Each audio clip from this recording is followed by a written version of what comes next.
it's Nikki. Welcome back to my channel. I'm coming on today with another Saturday morning stash building video, and I decided to do something with buttons. Now, if you're not following Deanna over at Crafty Hogue Girl, I'll link her information down below. This project was completely inspired by her.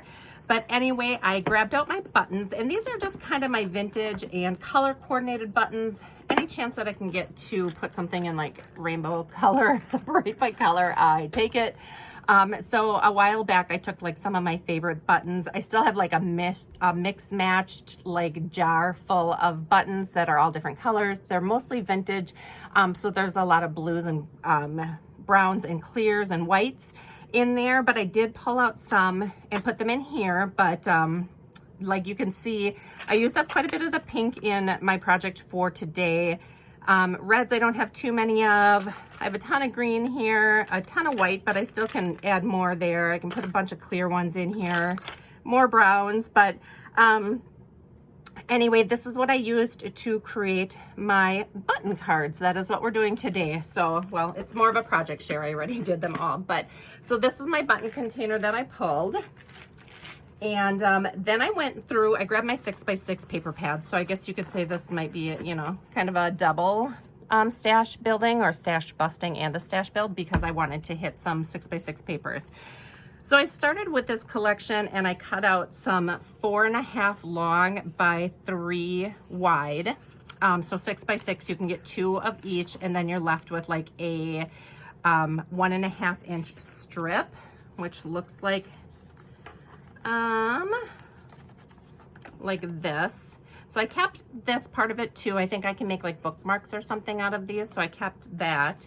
But once I got these all cut out, I decided that this wasn't vintage enough looking for me, and button cards are more of a vintage type concept in my mind. They don't have to be. I just did mine. I created mine with the intention of using them in future junk journals, kits, and things like that. So I wanted them to look vintage, but I did keep these cut because I think that I can use them in the future. So anyway, so I just went through the rest of my 6x6 paper pads. I don't have a ton. I really stopped buying them, but I noticed that this practically perfect paper pad has a lot of vintage looking paper in it. And this is like a Mary Poppins type theme. It's from Echo Park. They're double-sided, 65-pound cardstock. And it does have a real vintage feel. This is like a vintage wallpaper look to me. We've got some like newspaper, some birds, like a pink. So yeah, I won't do a full flip through, but you can see that it does just kind of give more of a vintage vibe. So I decided to cut the cards out of those. So again, they are 4.5 long by 3 wide. And instead of doing a 3x4 card, I added that 1/2 inch because I wanted to add a hanging piece to it. So I had bought this off Amazon, and I will try and link it below. I am so bad at linking things when I say I'm going to. So if you ever want to see something and I didn't link it below, just reach out to me and tell me to put it in there. But it is just a set of like tag punches. So if you wanted to hang something or you're selling something, you can do any size card or tag, and you can put a little piece, a little hole in the top for a hanging spot. So this, I did this smaller size. It's about, I don't know, it's 1.5 inches, maybe a little bit less than that. So I did this on the top of the card and created the cards.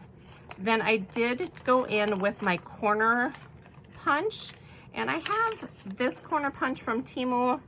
It gives you the 3 different kinds, the 3 different sizes. I did some that were the 7 and some that were the 4. I didn't do any of the 10, I don't think. But I stuck with these 2 just because it gave me that more button card look, I guess.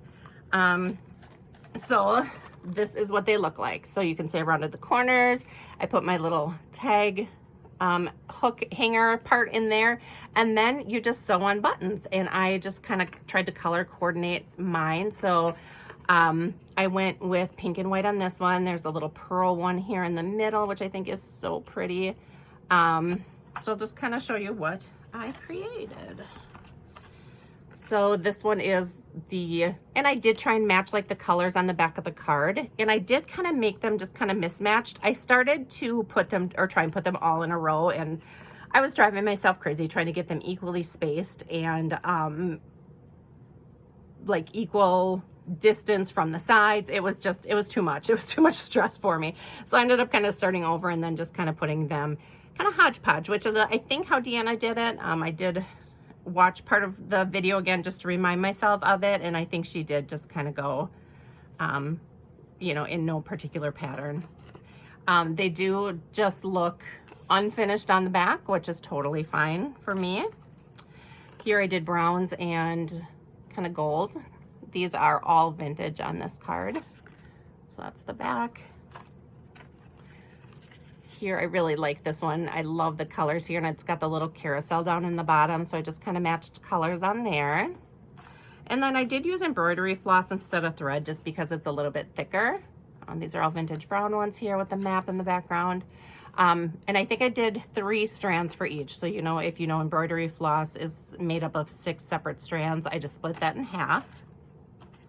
Here's some green ones. I love this fabric covered vintage one here. That was like my whole inspiration for this card, but I loved the green. Here's pink.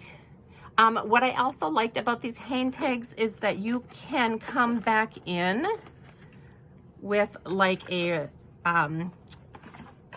lace or a ribbon, and you can just do a little, you know, decorative thing through the hole as well to finish them off. You can use them as like little tags or little place cards in a journal, which is kind of what I was thinking. Yeah, so you could just put that through there. You could do, you know, loop it through and pull it up, but that was another reason that I wanted that on there. Like I said, just pink. I kept that one nice and simple. Some only have 4, some have, you know, more. Just whatever I felt like on that card. Love this one. This one is so pretty to me. I love the gold with that pink background. It's just beautiful. This one. Here's some more pinks and whites. I really like that as well. You can see these are newer ones here. These are vintage.